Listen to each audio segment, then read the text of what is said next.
सियावर राम जय जय राम, मेरे प्रभु राम जय जय राम। जय मंगल भवनीय मंगल हारी, द्रवौ सुदशरथ अजिर बिहारी। दीन दयाल विरुद्ध संहारी, हरहु नाथ मम संकट भारी। जय श्री राम। मैं ईशु हरवानी तुलसी की माला गंगा दर्शन से रोज आपको सुबह लाइव गंगा दर्शन दिखाता हूँ, वह पंचांग बताता हूँ। आज का पंचांग चैत्र मासे शुक्ल पक्षे षष्ठी रविवार, विक्रम संवत 2081 तदनुसार 14 अप्रैल 2024। आज षष्ठी लगभग 12 बजे तक की है, तत्पश्चात सप्तमी। आज का विशेष दिन छठा नवरात्रा, रवि योग, यमुना षठ, अंबेडकर जयंती, त्रिपुष्कर और विष्णु कानी। बोलिए गंगा मैया की जय। कल हमने तत्वार्थ रामायण का प्रसंग आपको परमात्मा को नारद जी के श्राप का बीच में विश्राम दिया था। आज हम उससे आगे को चलेंगे। परमात्मा से नारद जी ने कहा, मैं काम के ऊपर विजय प्राप्त कर सका, यह सब तुम्हारी ही कृपा है। भगवान समझ गए कि नारद जी के मन में इस समय अभिमान आया है। वह अभिमान का वृक्ष बढ़ जाए तो अनर्थ हो, यह समय को शिव जी के समान गिनते हैं। शिव जी ने मना किया, फिर भी इन्होंने सब कथा मुझे सुनाई है। मेरे भक्त के मन में अभिमान जागृत हुआ है, इसका मुझे विनाश करना ही चाहिए। अभिमान घर कर जाए तो भक्त का बड़ा अहित होता है। परमात्मा ने लीला की। नारद जी वैकुंठ में जा रहे थे तो मार्ग में प्रभु ने माया का विस्तार किया। 100 योजन विस्तार वाली एक अतिशय सुंदर विशाल दिव्य नगरी है। इस नगरी में शीलनिधि नामक राजा राज्य करते हैं। नगरी के स्त्री पुरुष भी कामदेव के समान सुंदर हैं, सब ज्ञानी हैं। वैकुंठ के समान वह दिव्य भूमि है। नारद जी को आश्चर्य हुआ, यह नगरी कौन सी है? ऐसा विशाल मंडप क्यों बांधा गया है? नारद जी ने लोगों से पूछा। उनको जानकारी मिली कि शीलनिधि राजा की यह राजधानी है। उनकी राजकुमारी विश्वमोहिनी का स्वयंवर होना है। स्वयंवर में देश विदेश से राजा महाराजा एकत्रित हुए हैं। यह सब भगवान की माया थी। भगवान एक एक क्षण में अनेक रूप धारण करके लीला करते हैं। नारद जी को आश्चर्य हुआ। वे राजमहल में गए। शीलनिधि राजा उठकर खड़े हो गए। नारद जी का उन्होंने स्वागत किया और कहा, महाराज आप संत हो, हमारे घर पधारे हो। पुत्री का विवाह है, स्वयंवर निश्चित हो गया है। अनेक देश के राजाओं को निमंत्रण दिया हुआ है। राजा ने विश्वमोहिनी कन्या को बुलाया। कन्या ने नारद का वंदन किया। नाम के अनुसार ही कन्या का रूप था। विश्वमोहिनी में सुंदरता थी। नारद तो उसे एक टक देखते ही रह गए। कन्या का रूप देखकर नारद जी का समस्त विवेक, वैराग्य और ज्ञान जाता रहा। नारद जी कन्या को बहुत देर तक देखते रहे। मन में आश्चर्यचकित हो कहने लगे, यह कितनी सुंदर है। नारद जी को अपने वैराग्य पर पूर्ण विश्वास था, किंतु आज वह कामाधीन होकर राजकन्या को देखने लगे। अति पर चंड रघुपति के माया, जय न मोहि अस को जग जाया। परमात्मा की माया से बचना बहुत कठिन है। मनुष्य संसार छोड़ सकता है, परंतु काम के ऊपर विजय प्राप्त करना उसके लिए बहुत कठिन है। काम अदृश्य है, इसलिए अदृश्य काम को मारना है। काम दिखता नहीं, परंतु वह सभी को मारता है। क्रोध चला जाता है, लोभ चला जाता है, परंतु काम नहीं। बहुत सारे अनर्थ काम से होते हैं। काम बड़ा से बड़ा हृदय रोग है। यह हृदय पर आक्रमण करता है। लौकिक भावनाओं से काम बढ़ता है और काम से क्रोध का जन्म होता है। क्रोध से शक्ति का नाश होता है। जिसने ब्रह्मचर्य का पालन किया है, वह इंद्रियों पर तनिक भी विश्वास न रखे। वृक्ष के नीचे निवास करने वाले और केवल जल के ऊपर निर्वाह करने वाले बड़े बड़े ऋषि भूल में पड़ जाते हैं, तो फिर साधारण जन की तो बात ही क्या है। शास्त्र में लिखा है कि जिस ब्रह्मचर्य का पालन करना हो वह स्त्री का साथ न रखे। मन में काम कब प्रवेश कर जाए यह कह सकते नहीं। काम के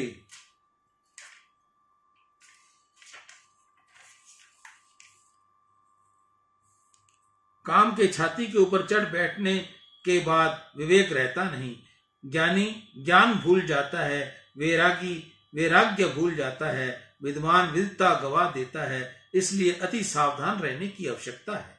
एक क्षण भी गाफिल होना नहीं। गाफिल हुए कि काम सवार हो जाएगा। काम के कारण बड़े बड़े ज्ञानी भी भूल में पड़े हुए हैं। देवी देवता में महर्षि पराशर की कथा है। पराशर मुनि ने 60,000 वर्षों तक तप किया। उसके बाद एक बार वह नौका में बैठकर यमुना नदी पार कर रहे थे।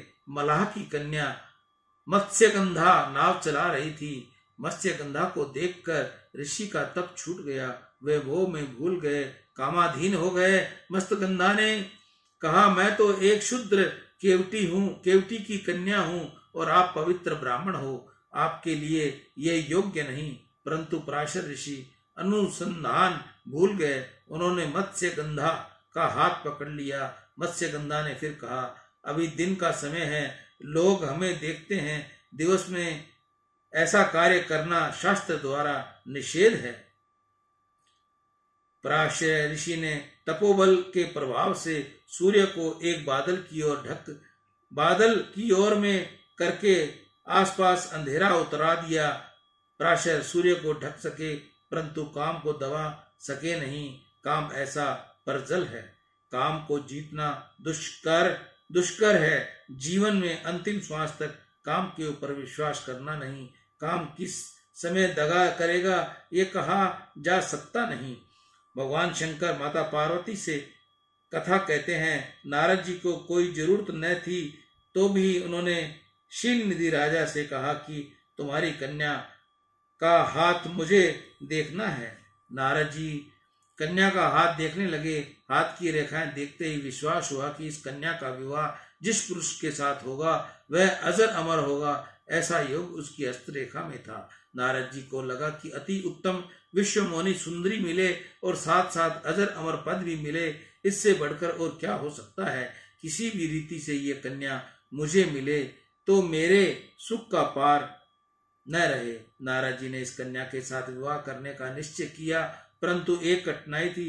नारद जी की खबर थी कि मेरे सब स्वरूप को देखकर तो कन्या कभी मुझे वरमाला अर्पण करेगी नहीं। कन्या सौंदर्य को देखकर ही विवाह करती है। विश्वमोनी मुझे वरे, इसके लिए मुझे अति सुंदर स्वरूप धारण करना चाहिए। जगत में अति सुंदर तो मेरे नारायण है। श्री हरि का स्वरूप अति सुंदर है, इसलिए मैं श्री हरि से सुंदरता की मांग करूं। आज तक मैंने प्रभु से कुछ मांगा नहीं। आज मैं परमात्मा से अलौकिक स्वरूप की मांग करूंगा। भगवान का जैसा सुंदर स्वरूप मेरा हो जाए जिससे ये राजकन्या सब राजाओं को छोड़कर मुझे ही वरमाला अर्पण करेगी। नारद ने प्रभु से दिव्य स्वरूप की मांग करने का निश्चय किया। फिर मन में विचार करने लगे, अब यदि श्री हरि को मिलने वैकुंठ जाऊं उतने में तो यह स्वयंवर यहाँ कदाचित समाप्त हो जाए। वैकुंठ जाने में बहुत समय लग जाएगा। समय बहुत थोड़ा है। मैं भगवान का स्मरण करूं जिससे भगवान यहीं प्रकट हो जाएं। भगवान को इसी जगह बुला लेना ठीक है। नारद जी को किसी भी प्रकार से इस कन्या के साथ लगन करनी है। इसके मन में काम जागृत हुआ है। काम मन को अशांत करता है।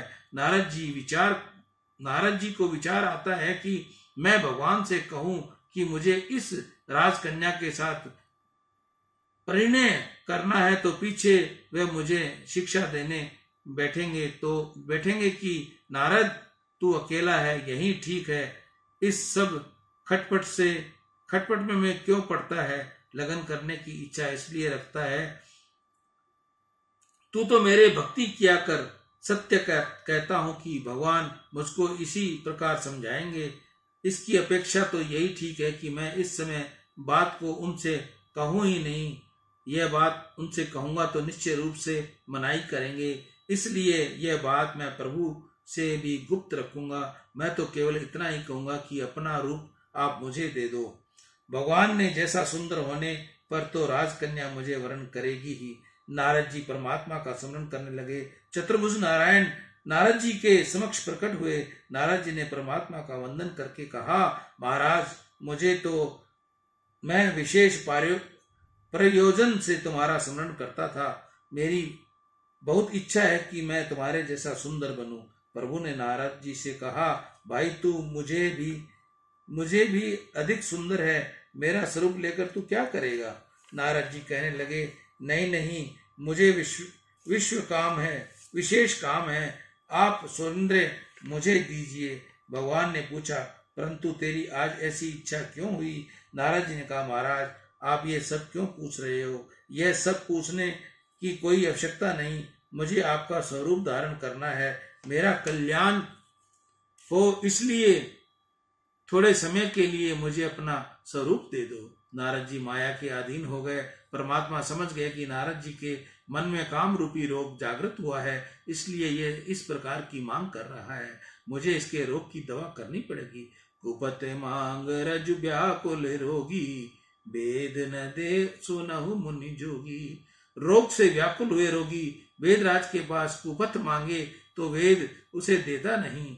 प्रभु ने कहा, मेरा स्वरूप तुझे मिले, ऐसी तेरी इच्छा ही है तो ठीक है, मेरा स्वरूप मिले और तेरा कल्याण हो, ऐसा मैं करूंगा। नारद जी ने मन में निश्चय किया कि मेरा कल्याण हो, यह राजकन्या मुझे मिले, इसमें ही है। परंतु कृपा निधि परमात्मा अच्छी तरह जानते थे कि नारद जी का कल्याण किसमें है, इसलिए प्रभु ने कहा कि मैं तेरा कल्याण हो ऐसा करूंगा, मुझे हरि स्वरूप का दान दूं, तुझे हरि स्वरूप का दान दूंगा। हरि शब्द के दो अर्थ हैं। हरि शब्द का अर्थ है विष्णु भगवान, और संस्कृत भाषा में हरि शब्द का अर्थ वानर है, ऐसा भी दूसरा अर्थ होता है। नारद जी तो समझते हैं कि मुझे हरि स्वरूप देंगे, अर्थात परमात्मा अपना स्वरूप देंगे, इसलिए नारद जी प्रसन्न हो गए। नारद जी ने दर्पण देखा तो विश्वास हो गया कि मैं परमात्मा जैसा सुंदर दिखाई देता हूँ।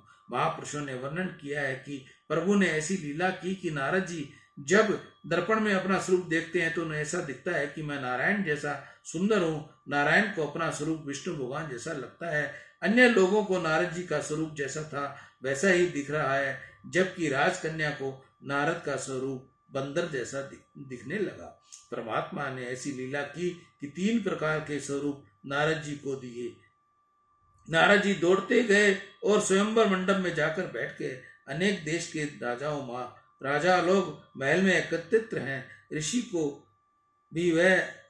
लोग भी वहां आए। राजा के वेश में भगवान नारायण भी वहां पधारे। शील निधि राजा की अति सुंदर राजकन्या विश्वमोहिनी हाथ में जयमाला लेकर स्वयंवर मंडप में आती है। रुद्र के गण वहां बैठे हैं, वे सब भेद जानते हैं। उनको नारद जी का स्वरूप बंदर में दिखता है। वह नारद जी से कहते हैं, महाराज, प्रभु ने तो तुमको बहुत ही सुंदर स्वरूप दिया है, राजकन्या तो तुमको ही वर्ण करेगी। रुद्र गण तो उपहास करते थे, परंतु नारद जी यह समझ नहीं पाए कि वे तो ऐसा मानते हैं कि भगवान के सामने सम्मान रूपवान हूं, इसलिए मैं रुद्रगण तो जो कुछ कह रहे हैं वह वास्तविक स्वाभाविक ही है। नारद जी को तो विश्वास है कि एक बार राजकन्या मुझे दिखेगी तो तत्काल जयमाल मुझे ही अर्पण करेगी, जयमाल मुझे ही मिलनी है। नारद जी राजकन्या का चिंतन करते हैं। नारद जी के मन में इतना मोह हो गया है। राजकन्या जब सखियों के साथ नारद जी के पास आई तो उसे नारद जी का स्वरूप बंदर का दिखाई पड़ा। राजकन्या को बहुत बुरा लगा कि यह बंदर स्वयंवर में कहां से आ गया। राजकन्या ने मुख फेर लिया। नारद जी अकुलाए ऊंचे नीचे हुए, कंठ में खांसने की ध्वनि करके आकर्षण किया। उनको ऐसा लग रहा था कि एक बार राजकन्या मुझे देख ले तो ठीक है, परंतु राजकन्या ने एक बार भी उसकी तरफ देखा नहीं, जबकि उसे विश्वास हो गया कि यह तो वानर है। नारद जी अतिशय व्याकुल हो गए। राजकन्या ने मेरी तरफ देखा भी नहीं। कामाद होकर नारद जी अनुसाधन भूलकर बहुत चंचल बने। नारद जी ने चंचलता का बहुत वर्णन किया। कन्या ने राजा के वेश में पधारे परमात्मा को जयमाल अर्पण कर दी। नारद जी को बहुत दुख हुआ, वे अत्यंत व्याकुल हुए। वह वहां बैठे हुए रुद्रगण हंसने लगे और उन्होंने कहा, अपना मुख जरा दर्पण में देख आओ। नारद जी वहां से उठकर चले गए। जल में प्रतिबिंब देखा तो दिखाई पड़ा कि मुझे तो वानर का रूप मिला है। नारद जी बहुत दुखी होकर रोने लगे कि प्रभु ने मुझे वानर का स्वरूप दिया है। नारद जी का कल्याण करने के लिए प्रभु ने ये लीला की थी। मुनि हित कारण कृपा निधाना, दीन करूप न जाय बखाना। नारद जी ने स्नान किया और उनका वानर स्वरूप अदृश्य हो गया। नारद जी को अपने असली रूप प्राप्त हो गया, परंतु इनको प्रभु पर बहुत क्रोध आया कि मेरा बड़ा अपमान कराया। मुझे कहा था कि मेरा कल्याण होगा, ऐसा करूंगा, और मुझे दिया वानर का स्वरूप। अब की बार मिलने दो, उनको भी थोड़ा बता दूंगा। जगत में मेरी हंसी करवाई, मुझे मूर्ख बनाया, मैं सब देखूंगा। नारद जी की आंखों में क्रोध से लाल हो गई, होठ फड़फड़ाने लगे, अंग प्रत्यंग में रोष व्याप्त हो गया। परमात्मा को शाप देने की तैयार हो गए। परमात्मा को कौतुक करते ही थे। जिस रास्ते से नारद जी जा रहे थे, उसी रास्ते से ही परमात्मा सामने से निकले। उनके साथ में एक और लक्ष्मी थी और दूसरी ओर विश्व मोहिनी थी। देखकर नारद जी की आंखें चुंधिया गई। भगवान ने नारद जी को देखा और कहा कि महाराज, आज तुम चंचल क्यों दिख रहे हो? आज क्यों उदास हो रहे हो? नारद जी खड़े हो गए। उनके क्रोध की सीमा बढ़ती गई। होश हवास भूलकर अति क्रोध में नारद जी ने भगवान से कहा, पर संपदा सकून देखी, तुमरे हर्ष कपट विशेषी। मथत सिंधु रुद्र बेरायु, सुरहि परि विष पान करायु। असुरा विश्व शंकर या पुरमा मनिचार, स्वार्थ साधक कुटिल तुम सदा कपट व्यवहार। परम स्वतंत्र न सिर पर कोई, भावई मान कर तुम कोई। तुम किसी की संपत्ति देख सकते नहीं। तुम बहुत स्वार्थी हो, कपटी हो। समुद्र मंथन हुआ तब शंकर भगवान को जहर पिलाकर बावला कर दिया। असुरों को मदिरा देकर उनको पागल किया। कौस्तुंभु मणि और लक्ष्मी को समय में धारण कर लिया। तुम स्वतंत्र हो, माथे पर कोई नहीं है, इसलिए जो मन में आए वही करते हो। आज तक तुमको ऐसा कोई मिला नहीं। आज मैं तुमको श्राप देता हूँ। आज तुम मेरे हाथ में आए हो, अब मैं तुमको सजा दूंगा। तुम ऐसा मानते हो कि तुमको सजा देने वाला कोई है ही नहीं। तुम समझते क्या हो? मुझे वानर की आकृति दी और तुमने राजा का स्वरूप धारण कर जो कन्या, तुम फिर राजा बनोगे। जो स्त्री तुझे देखेगी उसी तुम पर उठाकर ले जाएंगे। इसी प्रकार तुम्हारी स्त्री को भी कोई उठाकर ले जाएगा। आज स्त्री के वियोग में तुम मुझे रुला रहे हो, उसी प्रकार तुम भी स्त्री के वियोग में रोगे। जिस प्रकार तुमने मुझे आज दुखी किया है, उसी प्रकार तुम दुखी हो जाओगे। याद रखो, मुझे तुमने वानर स्वरूप दिया है। तुमको भी वानरों के ही सहायता लेनी पड़ेगी। तुम वानरों के साथ मित्रता करोगे, वानर तुम्हारा साथ देंगे। अनेक प्रकार का शाप नारद जी ने दिया और उसी समय परमात्मा ने अपनी माया का निवारण किया। प्रभु ने ऐसी लीला की कि वहां विश्वमोनि नहीं, राजमहल नहीं, शील निधि राजा नहीं और सुयोजन नगरी भी नहीं, अकेले परमात्मा और नारद जी हैं। प्रभु ने जैसे ही माया का आकर्षण किया कि नारद जी अपने स्वरूप में आ गए। नारद जी को विश्वास हुआ कि ये तो प्रभु की माया ही मैंने देखी थी। मेरा मोह दूर करने के लिए प्रभु ने ये सब लीला की। मैं कैसा कामात हो गया, मेरी बुद्धि बिगड़ गई। मैं कर्कश वाणी से अनुचित शब्द बोल पड़ा। मैंने अपने भगवान की निंदा की। मैंने प्रभु को शाप दे डाला। मैंने आज ये किया क्या? मैं महापापी हूँ, मेरा अब पतन हो जाएगा। नारद जी अत्यंत ही व्याकुल हुए। नारायण के चरणों में वंदन करके बोले, मुझे सजा दो, मेरे पापों का विनाश हो जाए, ऐसा कोई सत्कर्म मुझे बताओ। प्रभु ने कहा, तुमने शिव जी की आज्ञा को भंग किया है, इसलिए तुम्हारी ये दुर्दशा हुई है। इसी से तुम्हारी बुद्धि बिगड़ी है। तुमने शिव जी का अपराध किया है। तुम भगवान शंकर का नाम जाप करो, शिव जी की पूजा करो, पंचाक्षर मंत्र का जाप करोगे तो शिव जी की आराधना करोगे, तभी तुम्हारे पाप का विनाश होगा। जय पर कृपा न करहि पुरारी, सो न पाव मुनि भक्ति हमारी। भगवान शंकर जिसके ऊपर कृपा नहीं करते उसको परमात्मा का ज्ञान भक्ति कभी प्राप्त होती नहीं। भगवान शिव समस्त वैष्णवों के आचार्य हैं। जगत में जितनी भक्ति संप्रदाय हैं इन सबके आदि गुरु भगवान शंकर हैं। शिव कृपा से ही श्री कृष्ण भक्ति मिलती है, शिव कृपा से ही श्री राम भक्ति मिलती है। भगवान शंकर कृपा करें तो ही ज्ञान में स्थिरता आती है। भगवान नारद जी से कहते हैं मुझे शिव जी के नाम का जाप करो। भगवान शंकर मुझे अतिशय प्रिय हैं, कौ नहीं शिव समान प्रिय मोरे। जगत में मुझे शिव के समान कोई प्यारा नहीं। भगवान शंकर मेरी आत्मा है। नारद जी ने कहा महाराज आपकी आज्ञा में मैं विशेष श्रोधार्य करता हूँ, परंतु आप एक कृपा करो। मेरी इच्छा है कि मैंने आपको जो शाप दे डाला है वह झूठा हो जाए। परमात्मा ने सीमित हास्य करते हुए कहा नारद जी तुम्हारा वचन मिथ्या होगा नहीं, तुम्हारा शाप सफल होगा। तुम्हारा शाप में माथे चढ़ता हूँ। मैं भी ऐसी लीला करूंगा कि वानरों की मदद लूंगा। नारद जी को आश्वासन देकर परमात्मा अंतर ध्यान हो गए और नारद जी पंचाक्षर शिव मंत्र का जाप करते हुए भगवान शंकर की आराधना करने लगे। सियावर राम जय जय राम, मेरे प्रभु राम जय जय राम। जय मंगल भवनीय मंगल हारी, इंद्रवसु दशरथ अजिर बिहारी। दीन दयाल विरुद्ध संहारी, हरहु नाथ मम संकट भारी। आज परमात्मा को नारद जी के शाप को एक बार यहीं विश्राम देते हैं। कल इसका हम आगे क्रमशः बताएंगे आपको। मैं ईशु हरवानी तुलसी की माला गंगा दर्शन से, जिस माता बहन भाई को अगर तुलसी की माला चाहिए और असली तुलसी की माला चाहिए तो वह मेरे से कांटेक्ट करें। मेरा नंबर 9460643497, आप इस पर कांटेक्ट कर सकते हो। मैं ये सुविधा ऑनलाइन आप सभी को दूंगा।